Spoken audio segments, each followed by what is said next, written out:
सोचिए एक दिन आपका फोन बजता है।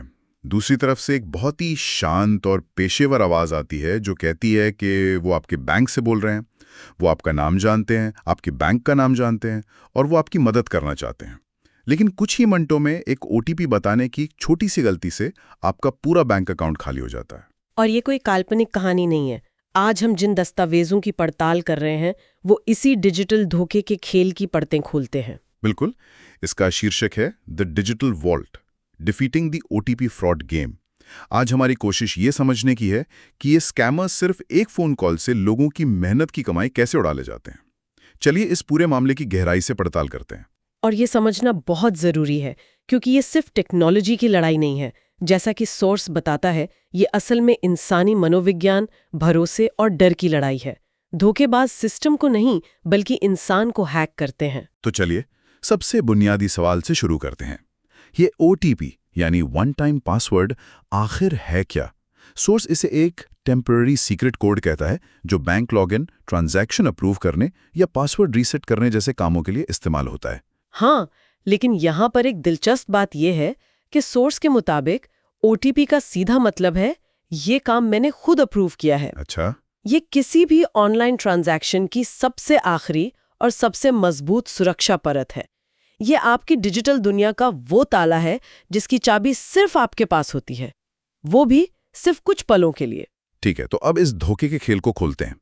सोर्स बताता है कि ये स्कैमर्स फोन पर खुद को कौन बताते हैं।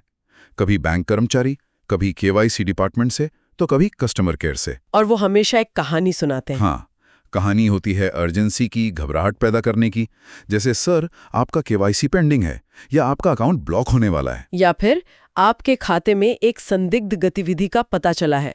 और ये सिर्फ कहानी नहीं होती, इसे विश्वसनीय बनाने का पूरा इंतजाम होता है। बिल्कुल। सोर्स के अनुसार उनकी आवाज बहुत प्रोफेशनल और कॉन्फिडेंट होती है। कभी कभी तो पीछे से कॉल सेंटर जैसा शोर भी आता है ताकि सब कुछ असली लगे। हाँ, कीबोर्ड की आवाजें, दूसरे लोगों की हल्की फुसफुसाहट। सही। ये एक मनोवैज्ञानिक जाल की पहली कड़ी है, अधिकार और विश्वसनीयता का भ्रम पैदा करना। यहां से ये मामला और भी दिलचस्प हो जाता है।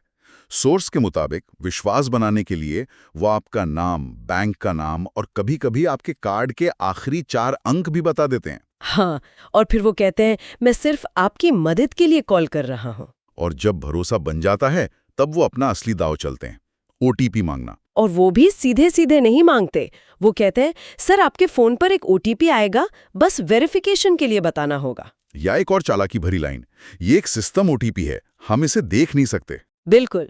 अगर हम इसे बड़े पैमाने पर देखें तो सोर्स साफ कहता है कि ये स्कैम दिमाग से नहीं, भावनाओं से खेला जाता है। ये इमोशनल मैनिपुलेशन है। Emotional manipulation? हाँ, सोर्स में 4 प्रमुख भावनाओं का जिक्र है जिनका इस्तेमाल होता है। पहली है डर, अकाउंट ब्लॉक हो जाएगा। राइट। दूसरी है जल्दी, सर अभी एक्शन लेना पड़ेगा, ताकि सोचने का वक्त ही न मिले। बिल्कुल। तीसरी है अधिकार का भ्रम, मैं बैंक ऑफिसर हूँ। और चौथी है शर्म, आपको ये बेसिक प्रोसेस नहीं पता। इन भावनाओं के दबाव में सोचने समझने की शक्ति कम हो जाती है और इंसान गलती कर बैठता है। और ओटीपी देते ही खेल खत्म, पैसा गायब। हाँ। सोर्स इस बात पर भी रोशनी डालता है कि कौन लोग इस तरह के फ्रॉड के प्रति ज्यादा संवेदनशील होते हैं।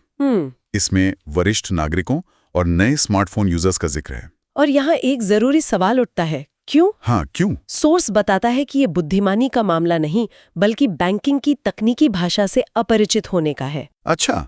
जो लोग आसानी से भरोसा कर लेते हैं या घबराहट में फैसले लेते हैं वो आसान निशाना बन जाते हैं।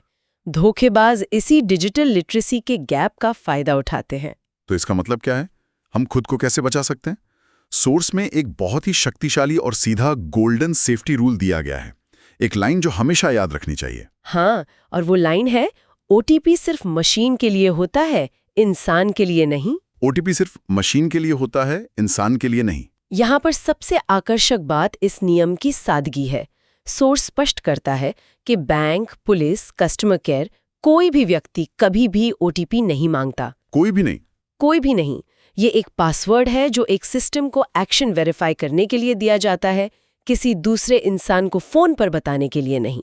अगर सिर्फ ये एक बात याद रखी जाए तो पूरा स्कैम शुरू होने से पहले ही खत्म हो सकता है। सबसे पहले कॉल तुरंत काट दें और जाहिर है ओटीपी बिल्कुल भी शेयर ना करें।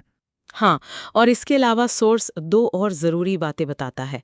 पहला, किसी भी शक की स्थिति में उस फ़ोन कॉल पर भरोसा ना करके खुद बैंक के ऑफिशियल नंबर पर कॉल करें।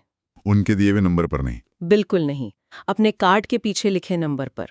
और दूसरा, अपने परिवार में खासकर बड़ों को इस बारे में समझाएं। जानकारी और बातचीत ही सबसे बड़ा बचाव है। तो आज की इस पड़ताल का सबसे बड़ा सबक उस एक सुनहरे नियम में छिपा है। ओटीपी सिर्फ मशीन के लिए होता है, इंसान के लिए नहीं। ये धोखेबाज हमारी टेक्नोलॉजी में नहीं, बल्कि हमारी भावनाओं में सेंध लगाते हैं। बिल्कुल। और ये एक महत्वपूर्ण सवाल भी खड़ा करता है।